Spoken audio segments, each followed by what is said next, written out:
আসসালামু আলাইকুম এভরিওয়ান, তোমার দেওয়া ভালোবাসা গল্পের 6 নম্বর পার্ট। তো বেশি কথা না বলে চলুন গল্প শুরু করে দেই। সানি আর সাফি ঘর থেকে বেরিয়ে যেতেই আরোহী শব্দ করে হেসে ওঠে। সারা ঠায় দাঁড়িয়ে আছে সেখানে। আরোহী হাসতে হাসতে সারার কাঁধে হাত রাখে। জানো, তুমি আজ আমার মন জিতে দিয়েছো পেঁচা মুখোশেরকে জব্দ করে। সারা এবার ঘর কাটে আরোহীর দিকে তাকিয়ে বলে, হি হি করে হেসো না। ভাই কি বলে গেল শুনলি না? সামনে আরও একটা ক্লাস টেস্ট, কম মার্ক পেলে না ঝুলে দিবে চাচ্চুকে। তখন দুইজন বেস্ট ফ্রেন্ড থেকে সতীন হব। আরোহীর চোখে ফেসে ওঠে চা বিক্রেতার ছবি। আরোহী তৎক্ষণাৎ চোখ মুখ কুঁচকে বলে, না অসম্ভব। সারা তাচ্ছিল্য সুরে বলে, কোন মার্ক পেলে এটাই সম্ভব। এখন দ্রুত চল দেখি ভাইয়ের পেজটা। আমি তো ভাইয়ের পেজটা নোটিফিকেশন অফ করে রেখেছি। এত মোটিভেশনাল জ্ঞান বিরক্তকর। শেষের কথাগুলো খুবই বিরক্ত নিয়ে বলে সারা। আরোহী শুকনো ঢোক গিলে বলে, আমি তো তোর ভাইকে ব্লক করে রেখেছি। সারা অবাক হয়ে বলে, কি তুই আমার ভাইকে ব্লক লিস্টে রেখেছিস? আমার ভাইয়ের ফলোয়ার লিস্ট দেখেছিস তুই? আরোহী বলে, সে তুই দেখ, আমার দেখার কাজ নেই। তোর ভাইকে ভীষণ ভয় লাগে আমার। কেমন মনে হয় এখনই একটা বসিয়ে দিবে থাপ্পড়।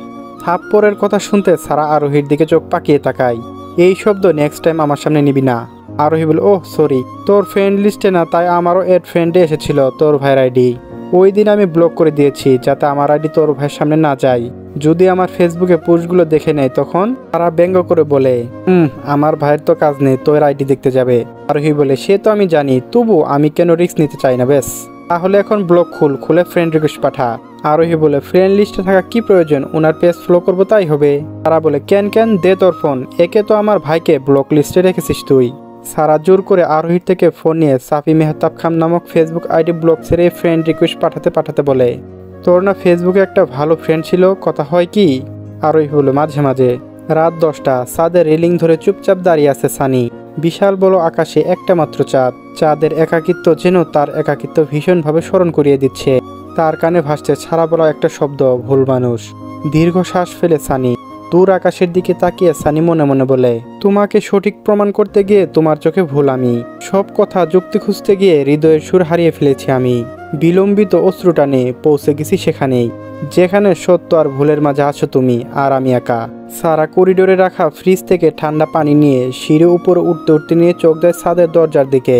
এই রাতে ছাদের দরজা খোলা দেখে বেশ অবাক হলো সারা। কখনো এই রাতে ছাদের দরজা খোলা দেখেনি সারা। এত রাতে ছাদে একা যেতে ভয় লাগে ভীষণ। কিন্তু কেউ যদি ভুল করে ছাদের দরজা খুলে আসে, বিষয়টি মোটেও নিরাপদ নয়। ভয়ে ভয়ে পা টিপে ছাদের দরজার সামনে দাঁড়িয়ে বুকে ফু দেয় সারা। একটু মাথা বের করে উকি দিতে চোখে পড়ে ছাদের লাইটের আরো স্পষ্ট দেখা যাচ্ছে সানির মুখ। সারা বেশ অবাক হলো এই মুহূর্তে ছাদে দেখে। কপাল কুঁচকে আসে সারার। সারা মনে মনে ভাবলো, থাকুক আমার কি। সারা ভেবে চলে আসতেই পায়ের গতি ধীর করলো। মনে হলো আরোহীর কথা। সারা দ্বিধাদ্বন্দ্বে পড়ে যায় ভীষণ, কথা বলবে কি বলবে না। একদিকে আরোহী ঠিক বলেছে, সানির সাথে একবার কথা বললে হয়তো সানি নামক মানুষটির কথা তার মস্তিষ্কে খুব বেশি জ্বালাতন করতে পারবে না। আর সানির সাথে কথা বলার তীব্র ইচ্ছে কাল প্রোগ্রামদের পর থেকে ভীষণভাবে জ্বালাতন করছে। মনে তীব্র ইচ্ছে জাগ্রত হচ্ছে সানির সাথে একটু কথা বলার। সকল মান অভিমানের এই শক্ত পাঁচিল দেওয়ার ভেঙে ফেলতে ইচ্ছে করছে তার। রাখতে চাইছে না এই দেয়াল। দম বন্ধ হয়ে আসছে সারার। সারা এবার দাঁড়ালো। এরপর ধীর ভাবে এগিয়ে এলো ছাদের দরজার দিকে। হাত পা অসম্ভবভাবে কাঁপছে তার। হৃদয়ের কম্পন যেন অস্বাভাবিক। সারা একবার দীর্ঘশ্বাস ফেলে দুই হাতে জামা শক্ত করে মুঠো করে ধরে চোখ মুখ খিসে বন্ধ করে ফেলে। সারা বলে, সানি ভাই। পুরো শরীর কাঁপুনি দিয়ে ওঠে সানির। দীর্ঘ 6 বছর পর এই কণ্ঠে ডাকটা শুনতে পেল সে। নিজের কান যেন অবিশ্বাস। অবাক হয়ে পিছন ঘুরে তাকায় সানি। সারা সাহস করে ডাকলেও এইবার ভয়ে হাত পা ঠান্ডা হয়ে যাচ্ছে। পুরো শরীরের শক্তি হারিয়ে ফেলেছে। দাঁড়িয়ে থাকা শক্তি ক্রমশ হারিয়ে ফেলছে সে। সানি অবাক হয়ে তাকিয়ে আছে সামনে থাকা সুবর্ণ নয়নের রানী রমণীর দিকে। তার মানে সে ভুল শুনেনি। দীর্ঘ 6 বছর পর তার সুবর্ণা রানী রাগ অভিমান ভুলে তাকে আজ ডেকেছে। বিষয়টি স্বপ্নের মতো লাগছে তার কাছে। সানি বিস্ময় হয়ে জবাব দেয়, চোখ জোড়া খুললো সারা। জামা মুঠো করা হাত ছেড়ে দিল। সারার পুরো শরীর কাঁপছে, তেমনি অভিমান হচ্ছে। আগ বাড়িয়ে কথা বলছে দেখে ভাব নিচ্ছে তার সাথে। এত বছর পর কথা বলল, জবাব শুধু সারা নিজের অভিমানকে আরো প্রশ্রয় দিল না। নিজে 2 হাত অনবরত কসলাতে বলে, কংগ্রাচুলেশন। দুইজনে বুকে ঝড়ের তীব্র আক্রমণ। আবার দুজনের হৃদয় স্পন্দন ক্রমশ অস্বাভাবিকভাবে বেড়ে চলেছে। রাতের নিস্তব্ধতা যেন সবকিছু আরো অস্বাভাবিক করে তুলেছে। সানির মস্তিষ্কে স্নায়ুগুলো কাজ করা বন্ধ করে দিয়েছে। সে অবাক বিস্ময় হয়ে জবাব দেয়, সারার ভীষণ রাগ হচ্ছে। সারা মনে মনে নিজেকে শান্ত করে, সারা কুল, কিছুই হয়নি। এই ডেডিকেশনাল আর থাপ্পড় ছাড়া কিছুই নেই। কুল বেবি। সারা আবারও দীর্ঘশ্বাস ফেলে বলে ধন্যবাদ। এবার খানিকটা ভ্রু কুঁচকে আসে সানির। অভিনন্দন দেওয়ার কারণ বুঝতে পেরেছে, কিন্তু ধন্যবাদের কারণ বুঝতে পারল না। জিজ্ঞাসা দৃষ্টিতে তাকিয়ে বলে কেন? সারা মনে মনে বিড়বিড় করে, যাক বাবা, একটা শব্দ খুঁজে পেলাম। সারা এবার মুখে হাসি এনে বলে ওই তো গিফটের জন্য। সানি এবার স্মিত হাসে, ও আচ্ছা। সারা আর নিজে রাগ ধরে রাখতে পারল না। পুরো বাড়ির লোকের সাথে অস্বাভাবিকভাবে কথা বলে, অথচ তার সামনে কথা ফুরিয়ে যায়। এমন অস্বাভাবিক আচরণ কেন? আকবর এ কথা বলেছে দেখে ভাব নিচে। সারা অভিমানী কণ্ঠে বলে ভাব দেখাচ্ছেন আমার সাথে? সারা আগে সানিকে তুমি করে বলতো, তবে আপনি সম্বোধন এটা মন্দ লাগছে না সানির কাছে। আসলে দীর্ঘ 6 বছরের দূরত্ব বেশ জড়তা চলে এসেছে সারার মাঝে। আগের মতো ছোট নাই সে, আর ছোট থাকতেই এমন কাণ্ড বাঁধিয়ে ফেলেছিল সে। ভাবতেই যেন লজ্জায় চাদর মুড়িয়ে নিচ্ছে তাকে। আবার সেই মানুষটার সাথে আগ বাড়িয়ে কথা বলতেছে সে। সানির মুখে সেই স্মিত হাসি, ভাব দেখালাম কোথায়? সারা অনুরূপ অভিমানী কণ্ঠে বলে সবার সাথে স্বাভাবিকভাবে কথা বলছেন, আমার সাথে আচ্ছা এসব কি?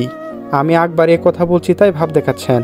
সানি রেলিংয়ে হেলান দিয়ে 2 হাত বক্ষে হাত ভাঁজ করে বলেন পুরো বাড়ির লোক আমি বাড়িতে আসায় খুশি হয়েছে, আমাকে দেখতে গিয়েছে, আমার সাথে কথা বলেছে, খোঁজ নিয়েছে। আপনি কি এসেছেন ম্যাম? বরং ঘরের দরজা লাগিয়ে বসেছিলেন। তাহলে অবশ্যই আমি এই বাড়ি ফিরে আসতে আপনি খুশি নন? তাহলে স্বাভাবিকভাবে কিভাবে কথা বলি বলুন? সে দরজা তো আপনি নিজ হাতে বন্ধ করে দিয়েছিলেন ম্যাম। সারা এবার মাথা নিচু করে দাঁড়িয়ে রইল। এই প্রশ্নের জবাব নেই তার কাছে। সানি এগিয়ে গেল সারার দিকে। দুজনের উচ্চতা তফাৎ বেশি থাকায় সানি এবার সামনে একটু ঝুঁকে দাঁড়ায়। আবারও সানির পারফিউমের তীব্র সুবাস অনুভব করলো সারা। হুট করে সানির এইভাবে সামনে এসে দাঁড়াতে একটু ভয়ে পিছিয়ে গেল সারা।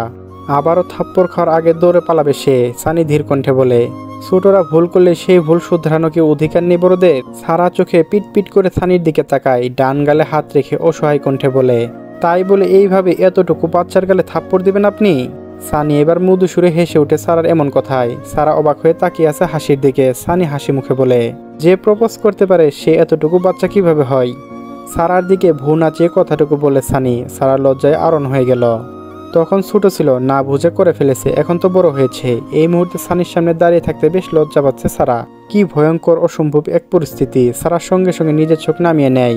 সানি ঠোঁট চেপে হাসে। সানি আর পুরনো প্রসঙ্গ টেনে মেয়েটাকে আর লজ্জা ফেলতে চায় না, তাই প্রসঙ্গ পাল্টে বলে এত রাতে ছাদে আসছো কেন শুনি? সারা মাথা নিচু করে বলে ঠান্ডা পানি আনতে গিয়েছিলাম, তারপর দেখি ছাদের দরজা খোলা তাই এসেছি। ছাদের দরজা খোলা দেখলেই হুটহাট চলে আসবে না ছাদে? জিন ভূতের কথা তো বলা যায় না। আশেপাশে তাকিয়ে ভয়ে শুকনো ঢুক গেলে সারা। এতক্ষণে সাহস করে আসলেও এই মুহূর্তে সানির কথা শুনে বেশ ভয় পেল সারা। সারার ভীতু মুখ দেখে ঠোঁট চেপে নিঃশব্দে হাসে সানি। সানি আবারও নরম কণ্ঠে বলে এই রাতে ঠান্ডা পানি কেন? এই রকম তো ফ্রিজে পানি খেতে হয় না। ঠান্ডা লেগে গলা বসে যাবে, নর্মালি পানি খাবে, আর ঠান্ডা পানি খাবে না এইভাবে। সারা বাধ্য মেয়ের মতো হ্যাঁ সূচক মাথা নাড়ায়, ঠিক আছে। কিন্তু সারা মনে মনে বলে কথা না বলা শুরু করতে হুকুম করা শুরু। সানি সারার দিকে জিজ্ঞাসা দৃষ্টিতে তাকিয়ে বলে একটা কথা বলবো? সারা সানির দিকে তাকালো। সানির দৃষ্টি স্থির। সারা মাথা নাড়িয়ে বলে জি বলুন। আজ হুট করে কথা বললেন, আর কোনো রাগ অভিমান নেই? সানির এমন প্রশ্নে অপ্রস্তুত হয়ে পড়ে যায় সারা। কি জবাব দিবে ভেবে পাচ্ছে না। তার সাথে কথা বলার তীব্র আকাঙ্ক্ষা থেকে আজ কথা বলেছে। সারা অপ্রস্তুত হয়ে বলে কেন কথা বলা যাবে না? সানি বলেন না তেমনটা নয়, 4 দিন হলো এই বাড়িতে এসেছি, আপনি কথা বলেনি তাই জিজ্ঞাসা করলাম।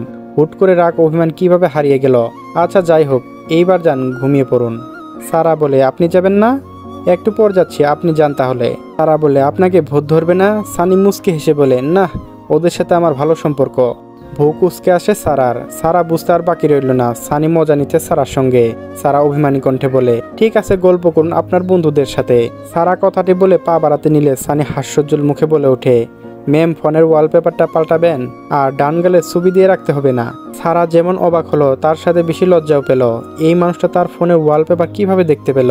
তার পাগলামো নিয়ে কি যেন ভাবছে লোকটা। সারা আর কথার জবাব দিল না, দৌড়ে চলে আসে সেখান থেকে। সানি সারার যাওয়ার দিকে তাকিয়ে হাসে। যাওয়ার দিকে তাকিয়ে মনে মনে বলে তোমার চাহনিতে আমি যেন একটি সৃষ্টি প্রেরণা খুঁজে পাই, যেখানে কল্পনা ও বাস্তবতার সীমানা মিলিত হয়। তোমার অস্তিত্ব যেন আমার হৃদয়ের একটি উবর্ণ সুর, যা ভাসিয়ে নিয়ে যায় সীমাহীন সমুদ্রের গহীনে। ফজরের নামাজ পড়ে বেলকনিতে দাঁড়িয়ে আছে সারা। কিছু ভেবে তড়িৎ গতিতে ঘর থেকে বেরিয়ে নিচে নামে সারা। শায়লা বেগম ট্রেতে করে বাদাম, ওটস, কিশমিশ আর হালকা গরম লেবুর পানি সাজিয়ে নিয়ে আসছে রান্নাঘর থেকে। সারাকে এই সময় নিচে দেখে কৌতূহল নিয়ে বলে কি রে মা, তুই এখানে? সারা একটু ভেবে বলে আজ সকাল সকাল কফি খেতে ইচ্ছে করছে আমার, তাই নিচে এলাম। কিন্তু আপনি এসব কিছু নিয়ে কোথায় যাচ্ছেন? আর বলিস না মা, ডাক্তার ছেলে আমার, স্বাস্থ্য সচেতন মানুষ সকাল সকাল এসব খান আর ভোর সকালে কী সব ইয়োগা টিয়োগা করে। বাদ দে এসব, তুই দাঁড়া আমি কফি করে দিচ্ছি, তোর রান্নাঘরে কোনো কাজ নেই। সারা এসব দেখে মাথা ঘুরে যাওয়ার উপক্রম। এটা কি ভিন্ন গ্রহের এক মানুষ যার সাথে তার কোনো স্বভাবই মিলে না? সে তো এইসব স্বাস্থ্য সচেতনতার শব্দটুকু গুরুত্ব দেয় না। সারা নিজেকে শান্ত করে আর বেশিক্ষণ ভাবলে সত্যি সে পাগলের খাতায় নাম লিখাবে। সারা কিছু ভেবে বলে, ঠিক আছে করে দেন, আর টেটা আমাকে দিন, আমি দিয়ে দিব সানি ভাইকে। আপনি কফি করে দিন, কফি খাওয়া হবে আমার ডাক্তার ছেলেটার ইয়োগা নিয়োগা পাগলামো দেখা যাবে। শায়লা বেগম হালকা শব্দ করে হেসে বলে, দাঁড়া 2 মিনিট আমি নিয়ে আসছি। সারা মনে মনে আওড়ালো, বাপরে, এমন স্বাস্থ্য সচেতন একজন ডাক্তার বোর কপালে জুটলে পুরো জীবন ডাক্তারের প্রেসক্রিপশন রুটিন তালিকায় পড়ে যাবে।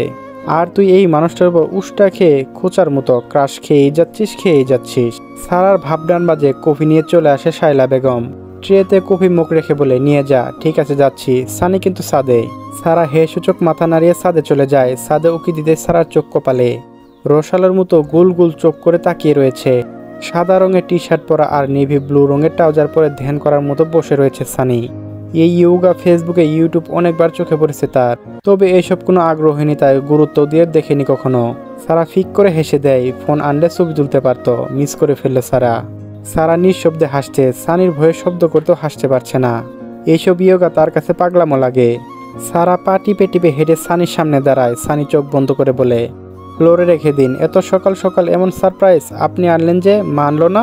সারা বিস্মিত হয়ে সানির দিকে তাকিয়ে বলে, আমি এসেছি আপনি জানেন কিভাবে? সানি চোখ বন্ধ করে মনে মনে ভাবে, তোমার আগমন আমার শরীরে প্রতিটা শিরা উপশিরা জানান দেয়। তোমার উপস্থিতি আমার জীবনের আভাস।